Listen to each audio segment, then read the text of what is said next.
Hmm.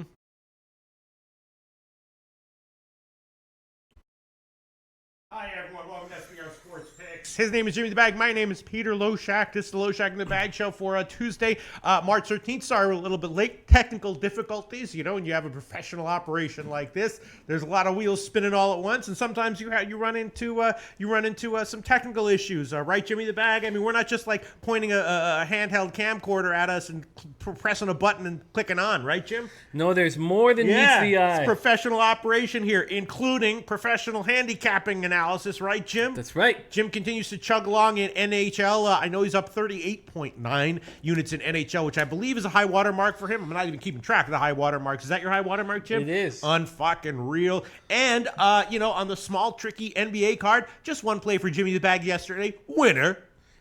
Yeah, it felt good, and also the play of the millennium missed. Well, so now he's 1 for 1. All right, yeah, Goose's play did miss, although King Rail, I don't know if King Rail's watching right now. He just says hello, fellas. King Rail fucking nailed the Houston San Antonio under, right? I was thinking that way myself. That wasn't even a no balls play for me. I was just like, I'm saying forget about NBA, but I was thinking, yeah, probably we're going to see another nice big margin win by Houston, low scoring. King Rail predicted that type of game, predicted that type of score, and he was dead on with that one. So I love capping with King Rail. Yes. High Win says, oh my God, I thought there would be no show. I was about to kill myself. See, there you go. There you go. There you go. That makes my day. When people are suicidal, when the show has technical problems, that fucking just makes me so happy. You know what I'm saying? You know what I'm saying? I know what you're saying. We care about you, Hi. We care about you, my friend. And we're back in action. And Jazzy B is with us as well. Yes. Goose very, says, very nice. Goose comes in and says, I had a technical issue yesterday. Very, very. Yes. All right. Listen, Goose. You know, it was, I don't know if it was play of the millennium. It might have been a positive EV play. It certainly went in his direction, slight line move in his direction. Today we have some tricky stuff going on because we do have the NIT going on. And, first of all, let's do this. We do have a March Madness contest at Sportsbook Review, right? And they put together a nice snazzy little video for the more stupid of the viewers who can't figure out how to go to a website and sign up for a contest on their own. If you're one of those people, if you're too stupid to figure out how to just go to a website and just figure it out for yourself, we've got a video for you. Oh, perfect. You know, yes, absolutely. Yes, absolutely, absolutely. So, you know, if you're of average intelligence or higher, this is not for you. But if you're a moron, this video is for you. Hey, Johan, you got that video? Yep, let's play this video. This will show you step by step how to go to sportsbookreview.com and sign up for the March Madness contest, which is open to all people all over the world. It should be fun for everyone. And just go to sportsbookreview.com. It pays cash for first 10 places, pays SBR bet points, which is the currency at SBR, all the way down to, I believe, 30th place. And, of course, pays fun all the way down to a last place. Jimmy the Bag, right? It pays all the way to last place. Pays all fun. The way down. No, I was kidding around about that. I think that videos like that are cool. I think they're cool. It makes things easier. You know what I'm saying? Yeah, I don't care about the videos. I just went for the joke. Bill Butlicker says, IE, AE, I'm tuning in live from the Newton Courthouse in New Jersey. No shit. Judge Really? wants to see me for a ticket for being on my phone watching Loshak in the Bag 2 weeks ago. I thought he got out of it, though. I know, we thought you got out of that, Bill. Or maybe it was a different one. There was someone who said that he showed it and the cop... Oh, no, he got a $400 ticket. Oh, shit, for having my phone in my hand while watching it. Wow. All right, well, that I don't like to hear. I like to hear about people, being suicidal if there's technical issues, but I don't like to hear about people getting, parking tickets and driving tickets from watching this No, show. we don't want that. We want to keep all the money in-house. Yeah, all right. Okay, so let's see. What is the first comment? Just to make sure I'm getting The first comment is, what up, Cappers, from my man JK. Oh, shit. Yeah, and I have a Greg Schneider. We may be here till the 6 o'clock show. Okay. Is that later? Yeah, it's much later. Where is that? Oh, shit. Where the hell is that? Wow. Okay, fuck. You want me to save these? No, I'll save it. I got him. I got him here. I got him here. Maybe right. you have the all right, well, we'll figure this out because, of course, I do save all these comments, and hopefully at some point in the future, I will take all these comments and make calendars and posters and all that shit just so that I can have it, and anyone else who happens to want it will be able to get them themselves. And today is a tricky situation, Jim, because we do have the fucking rule change in the NIT tournament. For people who aren't familiar, they do this not every year, but many years. They decide to fuck around with the rules in sports, and they decide to fuck around with they decide to test them out in the tournaments, and they're doing that with the NIT this year. They've moved back the 3-point line about 20 inches is what I read, which, I've read different analysis of that. Some people saying that it won't matter. I think it's got to matter, right? Yeah, I mean, we've seen these guys trying to hit these NBA style threes, but yeah, it's got to matter. It's got to matter. So you got to take that into consideration. Also, the shot clock is going to be reduced to 20 seconds from the normal 30 with the off an offensive rebound, which is a weird move, right? I mean, sorry, say that one again. If you get an offensive rebound, your shot clock gets set to 20 seconds, not 30, which is like they're just trying to create more offenses, which is so stupid. What they should try to create is drama and competition. But these idiots who run these sports just think, oh, more scoring equals more ratings. So they're like, let's have so yesterday last year these were our ratings and we had this many home runs. So if we increase home runs by 20%, our ratings will go up 20% as well, because they're too stupid to figure out something that'll actually make the sport better. So they just think higher scoring. So that's what they're doing with the NIT this year, right? They're also widening the key, which is also, I've heard the argument that since most college basketball teams don't really have like a true classic center anymore, that won't make a big difference. But it's got to a certain degree, right? Mm-hmm. So it probably will benefit teams that have that are stronger in the post. I guess they're trying to create more driving, more scoring, and why they're moving the 3-point line back 20 inches, I'm not sure about that. But the point is, those are the new rules, and we have to take it all into consideration, Jim. We do have to take it into consideration. And you know what? I'm trying to ensure that I have every single one of these tourney games capped. Mm-hmm. So I'm not really going to put too much energy. I'm not going to force the NIT right now. Yeah. Well, I'm definitely going to look into it, but I'm going to do it with a fine-tooth comb because once again, if you start making picks, but basically where you don't really know what you're talking about, don't really know what you're doing, coin flipping, you will hemorrhage profits immediately. You know what I'm saying? Be very vigilant at all times. So I can't just be like, all right, I'm going to ignore those changes. I'm going to be thinking about it, right? I have to assume that teams that are more reliant on the three will probably be at a little bit of a bigger disadvantage than normal in these games, right, Jim? Yeah. And they move it back 20 inches. That's a big, it's got to have an effect. It will have an effect. And I found it extremely interesting when you talked to me about how your capping changed when the shot clock went from 35 to 30 that was terrible. That was terrible. Can you let them know? I thought that was extremely fucked everything up for me. I don't want to talk about it, Jim. That was the year that I came in first place at covers in college basketball. I hit about 54.5% on college totals picking every single game, and I hit about 53% on sides picking every single game, and that wound up putting me in first place. And then the next year they changed the shot clock, and I was like, probably won't make a difference. Next year I was down like 50,000 units or something ridiculous. Just totally fucked me up. Totally fucked all my numbers up. Wow. And then do you have to build a whole new? Yeah, and I've never recovered since. I mean, I'm still. I never had a year anywhere close to like what I had that year where I did very well. So these rule changes do matter, Jim. You know what I'm saying? I mean, basically what happens is when they reduce the shot clock, it just compresses the likely outcomes. You know what I mean? Because if there was no shot clock, you'd have some teams that would still play up tempo and some teams that would take 4 shots a game. And if you introduce shot clock and make the shot clock smaller and smaller, the range of results gets compressed, which is bad for handicapping because it means that your handicaps become more likely to be coin flippy than the opposite. Yeah, that's that. I found that so interesting when you explained how the 5 seconds changed everything. Yeah, it really did. It really did. But okay, so that's that. It is what it is. We have to bet the situations that they put in front of us, and just to remember that. But I will get into the games today, and in the 6 o'clock show, I will have them broken down in light of the rule changes, pretty in depth. Right. We do also have 2 other NCAA tournament games that Jim already gave picks on. Right. Yep. On both of them. Right. Yeah. Or no? I haven't made a play on the Blackbirds game this evening, but I do have a play that I'm feeling good about with the UCLA. I was expecting that line to have moved a little more. I saw that Bovada and Bodog are hanging for us, but nobody else is at this point. All right, so let's move on to the handicapping. We'll get to a college basketball at the end of this show. In the afternoon show, we will break down college basketball much more extensively. Jim will, we'll see what Jim has for the college basketball, small college basketball card today. But we're going to start off right now with the bread and butter, NHL. Let's throw the record up. What the hell? Jim now is off another winning day yesterday. This is the NHL record. As you can see, he's up 38.9 units when we get that one up there. Johan, we got the record? There we go. Up 38.9 units yesterday. Jim gave a ton of plays, and I had a winning day too. I'm pushing 20 units. The reason you have to line shop is because overall, Jim did have a great day yesterday, winning day. But you gave a bunch of plays, and not all of them won, right? Florida lost, right? Florida lost. That was a loser. That was a loser, and I felt funny about it. I felt funny about these Senators playing with no pressure. It's interesting. And then it was the under was a loss. It wasn't a great day really. I felt For like you? I felt like there was mistakes made. What was it? What loss did you have on the under? Oh, the Detroit team total under. The Detroit team total under. I mean, I was deciding between that and the full game under anyway, so there was no way getting around it. I was upset. I was kind of upset with the way things worked out because that Kings situation was just low-hanging fruit. That was so easy. I love that you cashed on the Vancouver team total under as well.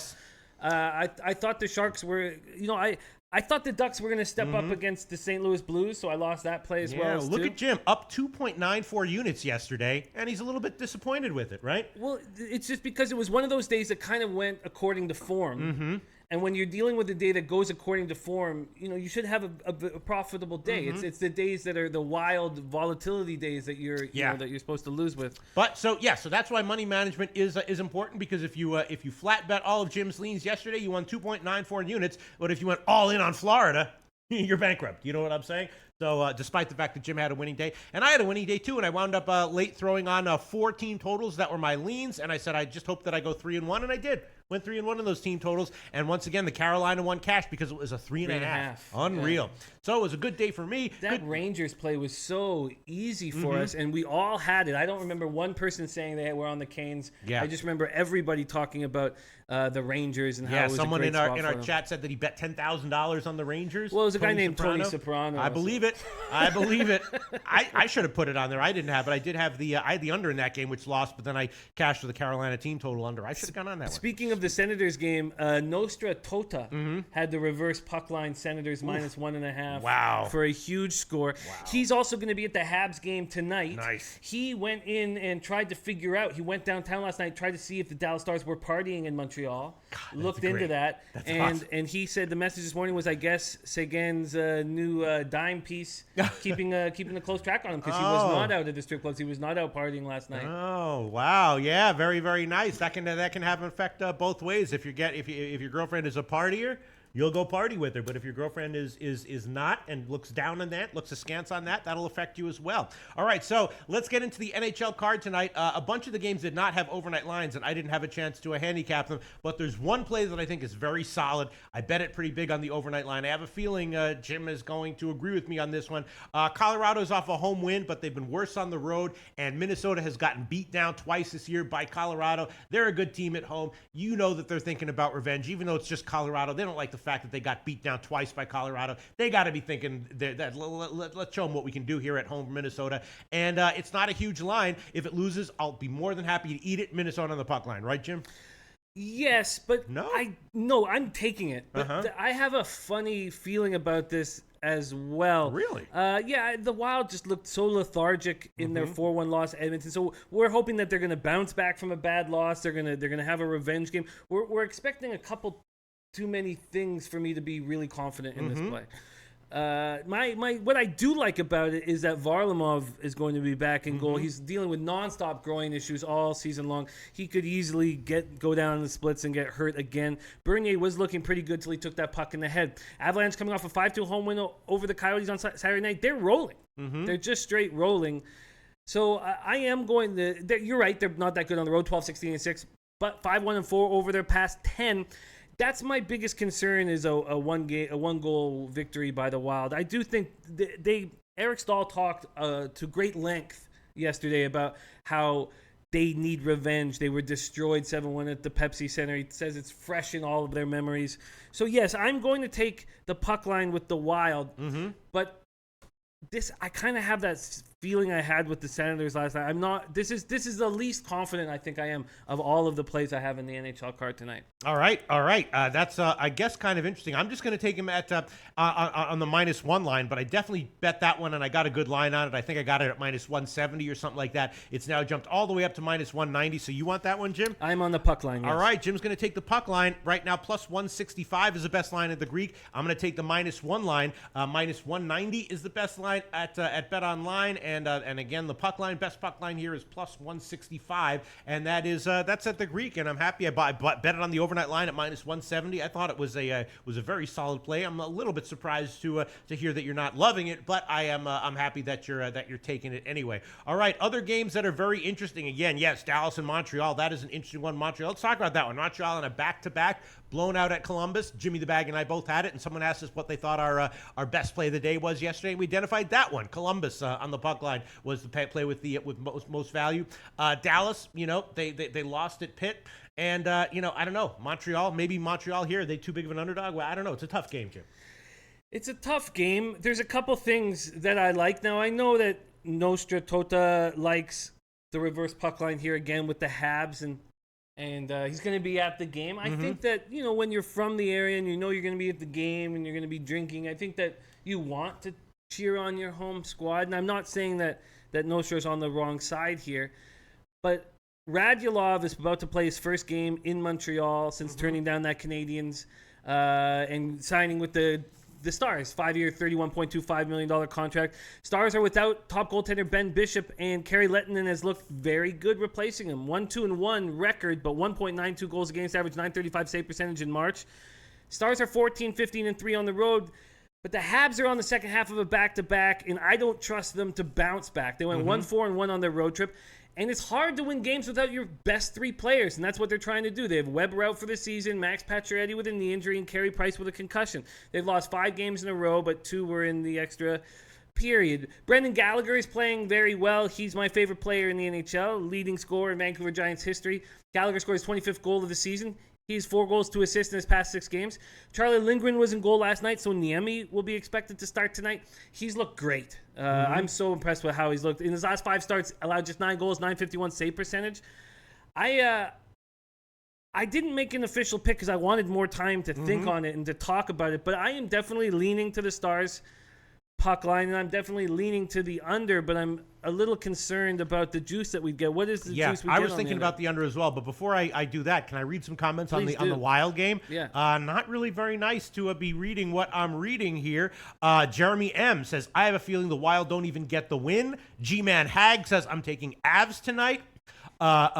Jin Rummy says Avs price is getting good, and Brent Brooks says no value with Minnesota, no in caps. Wow. And Nasli says, I like Avs. A lot of people liking the Avs here. Why? The Avs are just playing good hockey, and when you have to hope for not only a bounce back from their last game, but also a revenge game, you're asking for, I think, maybe a little bit too much. You're asking for for a great team, Minnesota, to have a good game against a team that maybe they have a little bit of a feeling of revenge against, right? Are we asking for that much from Minnesota? They look bad against the Oilers. There's no question about it. So I'm comfortable with the Wild. I'm absolutely comfortable with the Wild, and I disagree about the value play because we're still getting plus 165 on the puck line, and I'm fine with that. All right. Udon Porn Rats on a Fact. He also likes the under in the Minnesota game. And Brent Brooks says, Jeremy M, I'm telling you, Dallas has a problem scoring right now. And Kari looks good, but he can't stay that way long. He is not used to playing this much. Well, I mean, they're giving Lindgren starts. I don't these are great hockey cappers. Yes, so when I don't necessarily agree with something they say, it's not because I disrespect their capping in any way. They're great. And they're killing. Brooksy's killing, Jeremy M's killing it. But I like both the under and Dallas puck line, and I'm going to take them both. Okay, Brent Brooks says he likes he's on Montreal here, so you want both of those, Jim? I do. Okay, let's see. Okay, so the Dallas puck line will be let's find you the best one here. Line shopping at sbrodds.com. Free line shopping service, line comparison service, plus 165. We can give you that one. Dallas puck line plus 165. That is a market line. And then let's go to the total here. Let's find the best total for you. Dallas, Montreal, 5.5 under. We got plus 103. Moving along.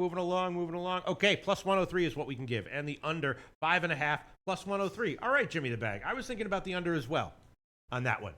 Yeah, I like the under. I like the Stars here. They're just a much better hockey team. Yeah. And now the Habs don't have a power play going either. What do they have? Well, they have Niemi playing well. Yeah.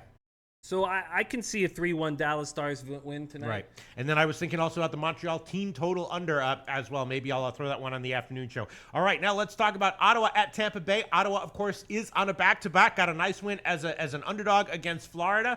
Tampa Bay has been rolling, but it's just it's weird. You know, most of their wins have been in overtime. There's got to be at least a little bit of luck there. And, of course, the line here, minus 300. Anytime I see a minus 300 line, I'm thinking all in. Do we go all in on Tampa Bay, Jim? Entire bankroll, minus 315. What do you think?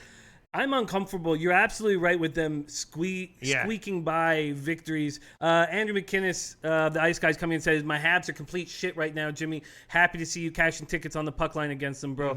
That's coming from a huge fan of the team. He's seeing them just not being the same team that they have been. Brent Brooks says Montreal 6-4 last 10 versus Dallas, and I would just put a line right through that stat as it means nothing with this roster compared to the rosters that they had compiling that record against them. Senators on the second half of a back-to-back after ending the Florida Panthers 8-game home winning streak. They're playing loose. Yeah. Loosey-goose. They're feeling good about themselves. Playing good hockey, doing without leading scorer Mark Stone out with a leg injury. They've struggled on second half of back-to-backs this year. Craig Anderson was in net last night. Mike Condon in goal tonight. He's been terrible this year, but he's looked pretty good in 2 March starts. He lost both of them, but 205 goals against, average .938 save percentage. Lightning are coming off a closer than expected 3-2 shootout win at home over the Canadiens. They found a way to win these close games. 6 of their past 7 games decided in overtime. I want to take Ottawa here. I think there's a ton of value with them, but instead, I'm just going to take this game off. If I had had the Habs, let's say, against the Lightning when they lost in the shootout, I would have been extremely angry. Those are the games that make me so angry. I don't take plus 1.5 lines, so I'm just going to leave this game out of it at this point, and I may make a move on the Senators on the late show, but I'm certainly not going to take the Lightning at this inflated number. You're not one of those people who sees like Clayton Kershaw minus 385 all in instantaneously. No, no. But you've seen me take plus 115 puck lines, plus 120 puck lines. We just keep seeing the Lightning doing just enough to win. I don't like. You know what I'm going to do here, Jim? What? I'm going to take Ottawa on the first period line at plus 221. What do you think about that? I think that's a little bit more play. randomness in the first period. It's just 1 period long, and you're still getting more than 2-1 on this for the first period line. I think it's very exciting play. Yes, Ottawa first period money line plus 221. That is at pinnacle. So if it's 0-0-1-1, you get a push, right? Tampa Bay could win the first period. I'll be happy to eat the unit loss, but if Ottawa does somehow win it 1-0 or something like that, bam! I got 2 units added on. 2.2 units. I think it's a great play. Kid2 Groove says Tampa might score 5 or 6 goals tonight. Been a long time since they've done that. Tampa? Yeah. Really? Haven't they been exploding offensively recently? I feel like a lot of their games have been like 6-5 overtime type games. Let's go over. Let me see what their record is. They do have a 6-5 game against Philly. Okay. We remember that one, but I have not seen them producing the kind of offense that I've expected them. And it's crazy that we're saying that when they've won how many games in a row? Like 7 or 8 or 6 or 7 all in overtime. Yeah, it's wild. Very, very wacky. Very wild, wacky stuff here. Yeah, no, they've got the Tampa Bay. Recently, I'll run down their goal totals. 3, 5, 5, 7, 5, 1, 4, 4, 4, 4. Jesus. Okay, yeah. So over their last 10 games, they've scored more than 3.5 goals. 1, 2, 3, 4, 5, 6, 7, 8 times, Jim. 8 out of their last 10 games, they went over 3.5 goals. Wow, and just winning by 1 goal each time. Wow. Randy Lockhart says my numbers have Ottawa 2, Tampa 4. Wow. Ottawa 2, Tampa 4. So maybe, once again, the Tampa Bay team total over is 3.5 minus 115. You're not even getting a positive number on the over at 3.5. But over the past 10 games, that has been money even at a favorite line. Daryl Lyles on Tampa team total over 3.5. I've been impressed with the way Condon's played last 3 or 4 weeks. Jeremy M saying, does the regulation with Tampa have any value? I don't know, what is that number Regulation, I don't know, but let's move on. Yeah. We've talked a lot about this game. Sure. All right, what else do we have here? Let's see. We got the overnight lines. I didn't get a chance to cap. Well, let's talk about Edmonton, Calgary. Of course, people who aren't from Canada don't realize this is a big rivalry, right? Edmonton Huge. and Battle of Alberta, huge rivalry, and they're like, you're like, do these guys really care about fucking territorial rivalries? Yes, they do. Oh, very much. Oh my God, they freak out about this shit in Canada. God, I would love to move to Canada and be part of that. Move to one of those cities and care about the rivalry. So we got Calgary as a big favorite here, and Jim, you've been saying that Calgary is a team that in general you're looking to fade, and they're getting a big number here in a rivalry game. Is Edmonton maybe worth a shot here? What do you think? Without question. Without question, they are worth a shot. Now, I know a few people here who are on the Flames. Ziggy Ball's on the Flames on the puck line, thinking they're going to get a bounce back from them. I don't think there's any bounce backs left in this Flames team. Now, Matthew Tkachuk left the Islanders game after taking a hard hit into the boards. He missed yesterday's practice, questionable to go tonight. For a team with no forward depth, this is a critical loss. If you are on the Flames, I would wait. I would wait to see if Tkachuk is going to play. Now, Mike Smith made his return in the Islanders game, did not look sharp. He should improve in his second start after a long layoff. Flames are terrible at home, 14-6-4 at home, 4-5-1 over the past 10. What I see here is a team that's got a ton of pressure on them. They were expected to make the playoffs. They had a good start, and I feel like they are drowning. They're drowning in this pressure. And here comes an Oilers team everyone's given up on. No pressure. Rolling in off a 4-1 home win over the Wild. They've beaten the Flames 7 straight times. Cam Talbot is ending the year strong. 3-2-0, 2.36 goals against average, .931 save percentage in March. 14-17-2 on the road. 6-4-0 over the past 10. I just feel like this is a huge opportunity to get a nice big dog line in a great spot. I'm on the Oilers money line for sure. All right, Oilers money line. It is headed up. Weirdly, it opened. I'm seeing an opening line here in the -150s. It's now all the way up to the -170s. So for Edmonton, line chopping here, the best line we could give would be at bookmaker +155. I wonder why that line's headed up, Jim. I think if you were expecting any positivity from this Flames team, it would be that Mike Smith has a big bounce back spot. I really think that's the only thing you could possibly bank on if you're capping this game for the Flames. And also, I guess you could say, oh, Flames lost 7 straight times to the Oilers. They're bound to get one. I don't think any of those things. I think they're drowning under the pressure right now. Yeah, and I was thinking about taking the over as well, Jim. It's 6, except Heritage has 5.5. What do you think about that? I think that's a good play. Yes. The reason why I'm not on it is because if the Flames do win, it's going to be Smith has a good game. It's going to be Smith having a huge game. All right. Well, these are all calculated risks. I am going to take that one. Edmonton, Calgary, over 5.5 -120. That is the current line at Heritage. Over 5.5 -120. And I will take that one. And I'm also thinking about the Edmonton team total over, which just be like 2.5 at +100. What do you think about that, Jim? Again, if Smith has a big game. I think that you're putting a lot of units on this game, and when you're dealing with this kind of intensity. But I'd lean that goals are going to be scored. So no, I think you're in the right place. And you wouldn't prefer maybe Edmonton? Is the situation? There's a lot of volatility here with Smith. Either he gets lit up or he pitches a shutout. Maybe Edmonton on the alternative puck line might be worth something. It would, but if it does come into overtime or something, I want to have the team that has McDavid on them, even though Johnny Hockey is just a phenomenal talent in those situations. I have not taken the alternative puck line on these dog plays, and it's cost me money. I mean, yeah. I mean, you love volatility. I mean, you're really inviting volatility, but it's just interesting. Edmonton on the alternative puck line, -1.5 at Pinnacle right now, +397. So if it catches, you get 4 units, Jim. I understand, and it's been costing me money. Yeah, I mean, if that one cashes, you got to win 4 totals in a row just to make up get 4 units. You know what I'm saying, Jim? I definitely do, yeah, but I think that the anger that I would have off a 1-goal Oilers. But you're right. It's not been successful, and it might be something I change next year. But at this point, I'm just going to keep going with what's been working, even though this has not been working. I've gone over the numbers. It's not been working. All right, so those are all the games that had overnight lines. The games that didn't, which I didn't get a chance to break down: L.A., Arizona, Winnipeg, Nashville, and Boston, Carolina. Is Boston maybe a good play here, Jim? I don't think so. No? I'm on the Hurricanes. I'm on the Hurricanes to bounce back after the Rangers game. I love the line I'm getting with the Oilers, and I love the line I'm getting with the Hurricanes. Bruins are coming off a 3-1 loss to Chicago on Sunday afternoon. Expect them to lose without Marchand Yeah. And Bergeron in the lineup. And don't forget McAvoy. McAvoy is a monster. He's such a great young defenseman. Easily one of the best defensemen in the league. Expect them to go on a losing streak.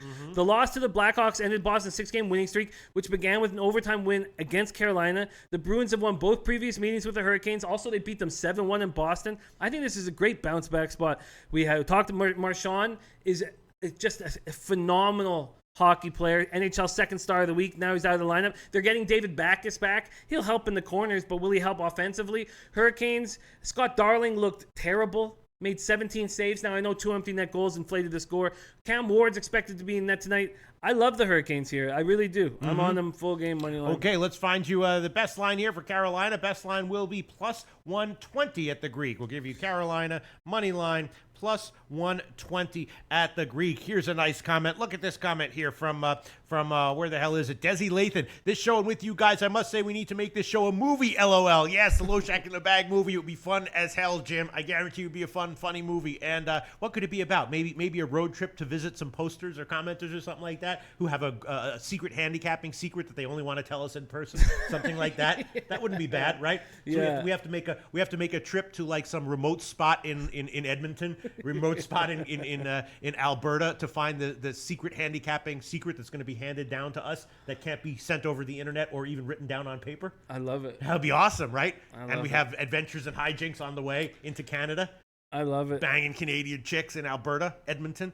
All right, let's see. I love it. There's a couple notes here that need to be said. James Vegas and Jim Remy coming in saying Marchand is on the ice today. Marchand is on the ice for practice, which means that it probably makes sense for me to hold off making this play till he's announced.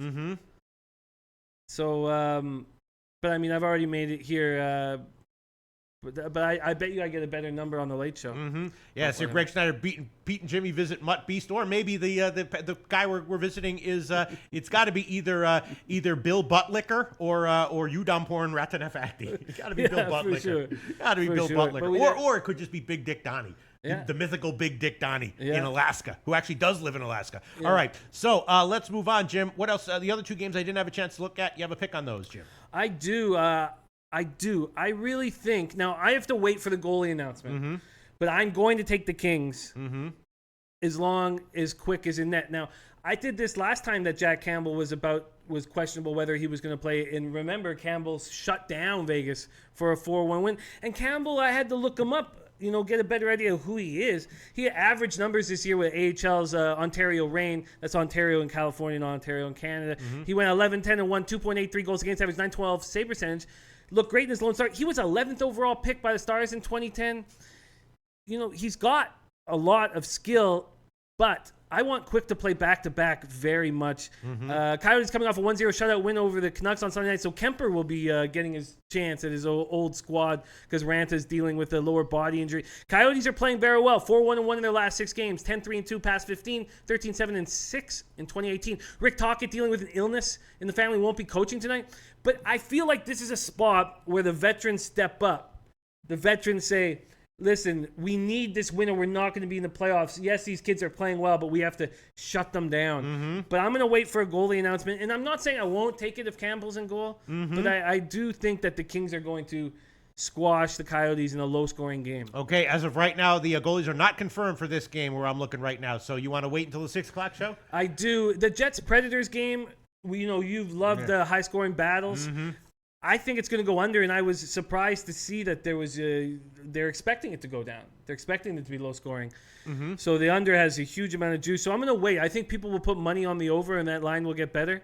But other than that, those are all the plays that I'm making. All right, let's move on to an NBA. I guess we will throw the NBA. I hate doing this every fucking day. I mean, it's good for Jim. Jim has positive double-digit units in NBA. Very, very, very nicely done. I'm clawing back. I'm just a little bit snake bit and not doing too great in the NBA, which is the case for me every year in the NBA. It's my worst score.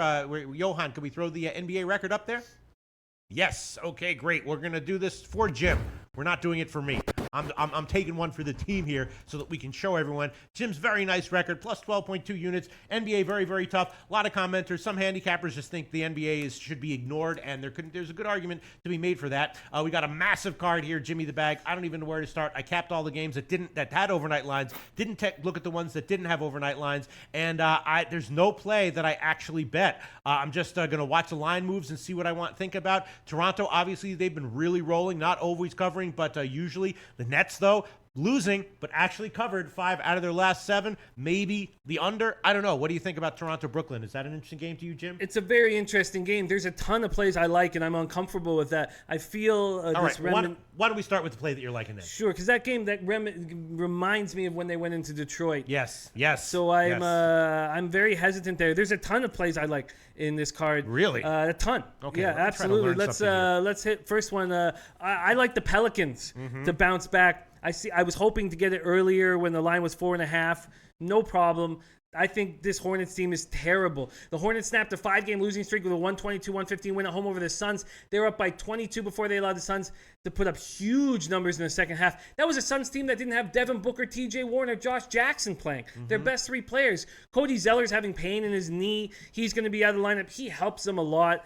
Hornets are 10-21 on the road, 5-5 over their past 10. Pelicans are coming off 2 bad losses. Davis did put up a triple-double. Only 9 players in NBA history to post a triple-double that included 10 blocks. He's now one of them, first triple-double of his career. They've now lost 2 straight by a combined 36 points. Gentry wants more pace. He said the last few games we dropped to 13th in the league when we led the league in pace in February. So the first step is to get back to that. It's an enormously high total, so I'm not going to jump on that. But they have a bad home record, a great road record. I think they're going to demand a lot out of each other and win this game and cover this full game. All right. Well, Bookmaker does have an intentionally off-market line right now, so we can give you the Pelicans -4.5, -105. Beautiful. That's why line shopping is so important. Books like Pinnacle and Greek and Bookmaker sometimes do have intentionally off-market lines, which means they have a lean to the other side, but you can take advantage of that if you want to go against one of those sharp books. The Greek and Pinnacle are hanging 5, but Bookmaker has 4.5. So we can give you -4.5, -105. What do you think about? Yeah, I was thinking about, I'm not really trusting my instincts in NBA right now, but I was thinking that the Pels are probably in a rebound spot here. And what about just the Pels team total over? What do you think about that? That would be like so high. 116. Yes. I mean, if you look look at just 116, if you look at how the Pels were scoring before, no, not one. Sorry, like 118 or something like that. If you look at how the Pels were scoring when they were winning, they were routinely going into the 120s, no problem. Definitely. Yeah. You know I see that being a good play for sure. I see them being able to hit that number. All right. What else do you like, Jim, while I think about that one? I think that is a good play. 117.5 -110. I think we take that. You think so, Jim? Yeah. You want that? I do. I don't want to talk you into. You should not be tailing me in tailing my suggestions. I think this is a great play. You want it? Yeah. All right. Jim's going to take the Pels team total over 117.5 -110. I'm going to look into some other plays and lines here. What else do you like in, Jim? Well, first off, a lot of guys are on the Pelicans with us as well. Omar Magana, Pelicans win and cover. I like them a lot. Justin Searcy, good bet. Pelicans at home, Hornets on the road. Fair value there. Would like it better at 4.5. Melee Payless Way got it nice. Got it -3.5. I think it's a really good spot. Tomor says Howard can't cover athletic bigs like Davis at all, but I think Davis' injury killed New Orleans' momentum. I lean New Orleans, but I'm not betting the game. I like New Orleans here. And Greg Schneider says Nola does seem like low-hanging fruit. Perfect. Beautiful. Okay, I'm on the Orlando Magic. Cover this giant dog line. I do not think the Spurs are the team that we remember them being. Magic are coming off a 113-105 loss at the Clippers on Saturday. I've been impressed how they're playing without Fournier and Gordon. Now they're getting Gordon back. It was their 4th loss in a row and 11th in their past 13 games. But they led 89-87 going into the final quarter. They were outscored in the final 12 minutes, 26-16, which is what they do. Which is why I should probably also take them on the first quarter. Which is, I should. Yeah. Right? And I will. Okay. All right. Tonight's the last of a season-high 5-game road trip. They've lost 7 straight, but I've been impressed with how they're playing. Magic won the first and only meeting of the season. They destroyed San Antonio in Orlando, 114-87. Largest margin of victory ever against the Spurs for this team. They're just 7-29 on the road, 2-8 over their past 10. Spurs are coming off a 109-93 loss at Houston on Monday night. They've lost 3 in a row, 5 of 6. Just won 3 of past 14. Aldridge and Ginobili missed that game. Kawhi Leonard staying out. They're now 10th in the conference, in jeopardy of their 20th consecutive playoff season. Now, I expect Kawhi to come in and save the day. I really do. But until that does happen, I'm going to fade this team. I'm going to take Magic first quarter and Magic full game. All right, the full game is down a little bit. It opened at 10. It's now down to 9.5, so we can give you a plus 9.5 minus 108. That's the current line at Pinnacle. And the first quarter is plus 3 minus 106 at Pinnacle as well. I decided I'm going to take the New Orleans first half team total over 60. What do you think about that, Jim? I think that's a great play. First half team total over 60 minus 110. Jim's on the Pels team total over full game 117.5. And I'm thinking about throwing on the Pels first half line as well. And Jim has just added Orlando. Full game plus 9.5. First quarter plus 3. What else are you liking here, Jim?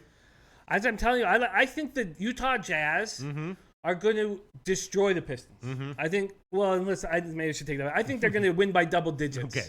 And I think they're going to hold the Pistons down. Now, I'm going to take the full game under. And I know that just by what I said, I should take the Pistons team total under. I'm not, though. I'm just going to take the full game under, and I'm taking the Jazz. Pistons are coming off a 99-83 home win over the Bulls on Friday night. They haven't won 2 games in a row since early February. They've lost 10 of 13. Van Gundy gushed about the chemistry between Griffin and Bullock, Reggie Bullock. I don't know why he brags so much about it. They don't look that good to me. They produce some okay numbers. Combined with Andre Drummond, it should be a dominant front court. But Bullock and Johnson are dealing with back spasms. Both are questionable. Their backcourt is awful. Reggie Jackson will be back at some point on this trip. Jazz are coming off a 116-99 win at New Orleans, a sweep of a 3-game road trip. They've won 11 straight on the road, 18 of 20. Rubio looks great. He's returned from that hip injury. He went for 30 points, 10 boards, 7 assists. Donovan Mitchell put up 27. They're just playing great basketball. Coach Snyder says it's not just that they're playing with each other, it's that they're playing for each other. I'm on the Jazz and the under. Does it concern you that the Pistons are off of long rest? They've had a bunch of days to heal and recuperate? Greg Schneider says, look at Justin's comment. I've got everything I learned. Aaron Gordon is good to go and will be playing. No, this Pistons team is trash. I think they're going to get, maybe they'll be better on rest, but they're just a bad basketball team. So, no, I like the Jazz to win by double digits, and I like the Pistons. I like the game to go under. Okay. I also decided to throw on the Pelicans. First half, -2, -115. That's the current line at Bookmaker. First half, -2, -115. I'm concerned, though, that I think, like, right after I said that I like the Pels first half team total over, someone said, no, that's a bad play. I don't like that one, Pete. Yeah, Greg Schneider. All in caps. I don't like that, Pete. Maybe I just can't buy a win here in NBA. What do you think, Jim? Really? He didn't like the first half? I don't know. Yeah, he says, I don't like that, Pete. The only play I gave was New Orleans team total over. So, but, whatever. I already gave it as a pick, and I'm taking New Orleans first half, -2, -115. All right, so Jim. Ziggy Ball said something. He said, be careful of Jazz. Van Gundy's job's on the line. Lean Pistons. I think the opposite. I think that the Pistons I think the players want Van Gundy out. I think that Drummond will have no problem kind of mailing it in the rest of the year. I don't think there's a problem in the dressing room, and I believe it comes from Van Gundy. So I hear what you're saying, Ziggy, and that makes sense. But I think it's the opposite. Okay, so you want Utah here? Utah full game. All right, it's 8.5 market wide, except for the Greek, which still has 8 -115. So we'll give you -8, -115. And you want a total on this one? You want the under? See, I was thinking about the under as well, but then I was like, I don't know, man. Maybe Utah will ramp it up. I was definitely looking at the under here. 199.5. It was where it opened. It is now down to 198. We can give you 198 -110 still available. Utah under 198 -110. Which do you like more, Jim? The between which one? The spread or the total? I think the Jazz are going to beat them comfortably. Yeah, because I was leaning to the under as well, but I'm just concerned that Utah might just like ramp up the offense and score 114, and you know what I mean? Well, Jeremy M says, I'm loving the Jazz over 103 team total. Jeremy M and I were against each other the last time the Jazz played when Gabriel and Jeremy liked the over, and I liked the under, and it went under by a huge amount. Rubio slows the game down. Yeah.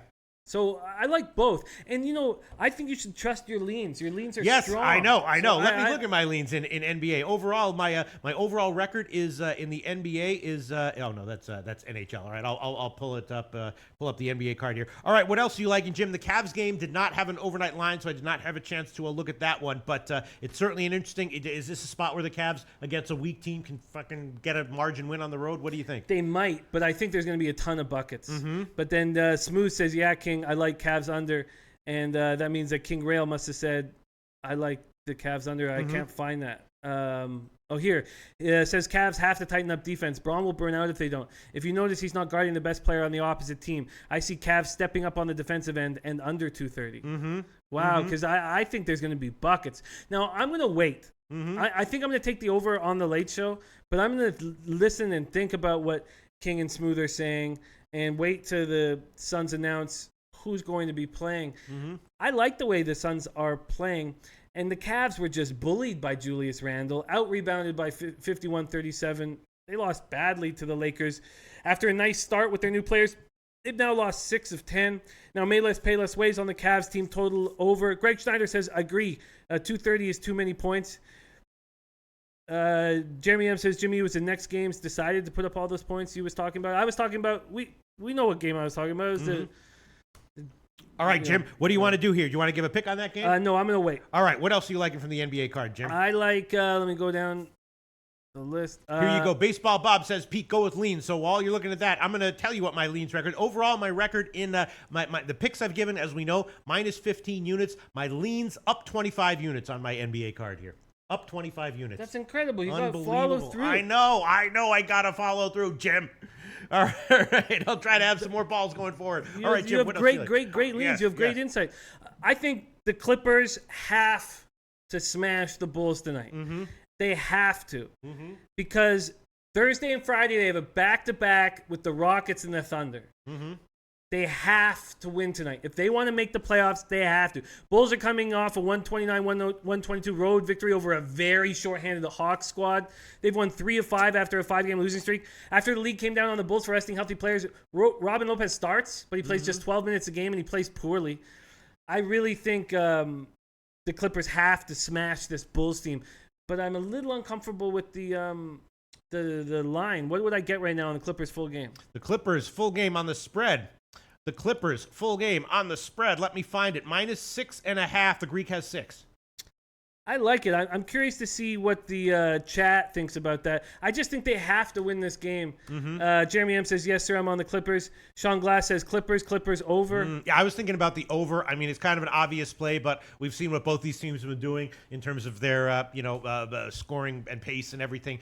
Is that an obvious play there, the over? What's the number? Well, I saw it at 224.5 when I capped it. Let's see if that line has moved at all. It is, now down to 223.5. Does that line movement bother you at all? It bothers me a little bit because I'm not sure if that's the kind of line that's going to be up to 226.5 by the 6 o'clock show, but it might be. So I don't know. Yeah, that's that's going to give me pause. So what I'm going to do, Ibrahim Khan of Norway asking if Booker is playing. Mm-hmm. They're all expected to play. All those guys, Warren, Booker, and Josh Jackson are all probable. I'm going to just take the Clippers full game and keep an eye on that line. Okay, Clippers full game and keep an eye on that line. I'll tell you what I am going to do, though. I'm going to take the first half over on this one just to start out the Clippers game. First half over, 115 market wide. You wager has 114.5, so I'll take that one. First half over, 114.5, minus 110. Taking that one, Clippers, Chicago, first half over, and I might throw on the first quarter over on that one as well. All right, what else are you liking, Jim? So I got minus 6.5 at what? Oh, you're taking that one? Yeah. I thought you said you were going to wait. No, I'm going to wait on the total. Oh, okay. All right, so we'll give you the Greek has minus 6. LA Clippers, minus 6, minus 110. Perfect. Okay, what else are you liking here, Jim? All right, I'm on the Mavericks. Mm-hmm. I think the Knicks are trash. Mm-hmm. Mavericks had their modest 2-game winning streak snapped in a 105-82 home loss to the Rockets. Dennis Smith Jr., I think, is going to want to put on a show tonight. Mm-hmm. I think he's going to want to, Madison Square Garden, he's going to want to show the team that could have drafted him what they missed. And he just had a very, very tough time against Chris Paul. Just 2 for 12 from the field, 4 points, 4 assists. I think he's really going to want to step up. Yes, Wesley Matthews suffered a broken leg in the game. That only hurts him with his perimeter defense. He's just not the type of player that they were expecting to get when they got him from Portland. Knicks are coming off being destroyed 132-106 at home to the Raptors. They've now lost 7 straight, 15-16. Mudiay experiments looking a little better. After a 3-game stretch where he went 3 for 25 from the field, 12 points, 8 turnovers. He's gone 13 for 27 from the field. Tim Hardaway Jr. is playing well, But I like Dallas. I think Dennis Smith Jr. really wants to show this team how he can play, and I'm taking the Mavericks on the full game. All right, Dallas. It is market-wide 1.5, but bookmaker. You see how important it is when you line shop here. Some of these sharp books have different have intentionally off-market lines on different games, and it's not always the same book. Bookmaker has Dallas -1, -110, so we'll give you that one, Jim. Everyone else at 1.5. Okay, that game did not have an overnight line, so I didn't look at that one. The only other games that I did look at, the Minnesota-Washington game is an interesting game. Washington with an extra day of rest. I'm not sure how Minnesota they play their starters a lot, don't they, Jim? They do. Yeah, they do. You're absolutely right. And I also looked at the Denver Lakers game, which is an interesting one. Denver seems to be playing well. They're a team that, in general, I'm kind of high on. Kind of looking at them for overs. Kind of looking at them for team total overs. Lakers are playing well though as well. Not too jazzed to fade the Lakers here. What do you think about an over in this game? What do you think, Jim? This is a tricky spot. The Lakers are playing extremely impressive basketball. There's no doubt about it. And the Nuggets are coming off a thrashing of the Kings. Jokic, though, 20 points, 11 boards, 10 assists. I was very interested to read that Brook Lopez has his number. I'm surprised. Lopez is playing well again. Scored at least 20 points in 3 straight games for the first time since November. He scored 29 points in that loss to Denver last week. Went 12 for 18 from the field and outplayed Jokic. Handled him. I was shocked to read that. Los Angeles has won 7 of their past 9.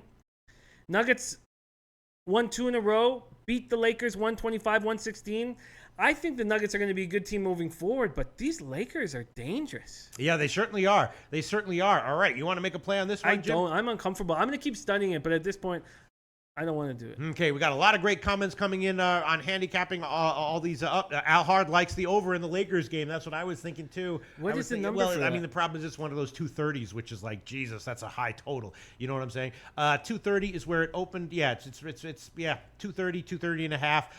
Man, that is a tough one. Let me review all the picks that Jim and I have given. Jim is on Pelicans -4.5. Pelicans team total over 117.5. Orlando first quarter +3. Orlando full game +9.5. Clippers -6, Utah -8, Utah game under 198, and Dallas -1. And I've given the Clippers game first half over 114.5, New Orleans first half -2, and New Orleans first half team total over 60. Any other picks you want to give, Jim?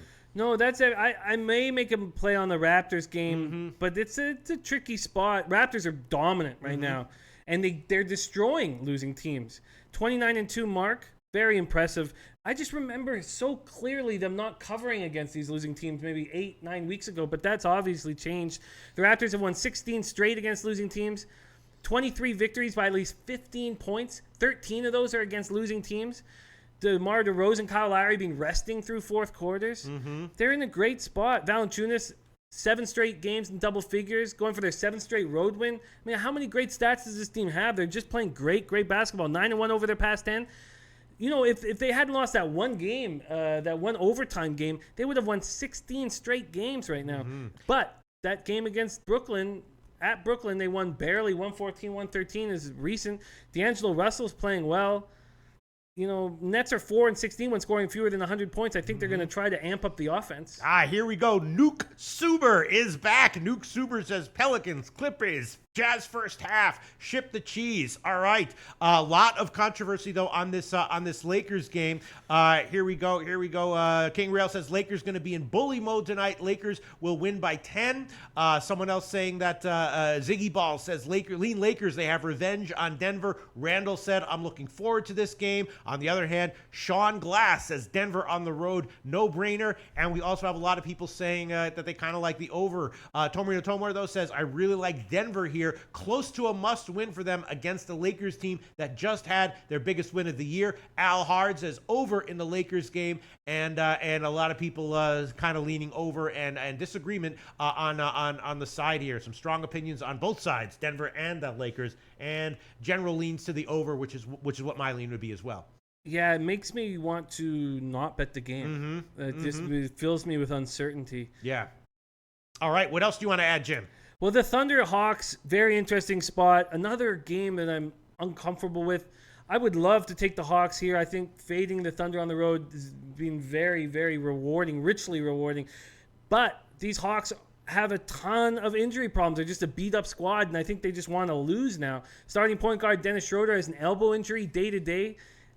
His backup Delaney is day-to-day with ankle injury. Kent Bazemore now done for the season with the right knee injury. Bembry day-to-day with a groin injury. Okara White, Antonius Cleveland, Sheldon Mack, they're all bit players, but they're all out of the lineup. It's very, very tough to support this team that I loved betting on throughout the year right now. Thunder on the second half of back-to-back barely beat the Kings last night. I was just beating myself up for not having the Kings. Should have. They've won 3 straight. They got 21 each from George and Anthony. They're now at season high 11 games over 500. And they're a season high 11 games over 500, and they've been terrible all year. Steven Adams came back from a left ankle sprain on Monday, scored just 6 points in 22 minutes. He's obviously still hurting.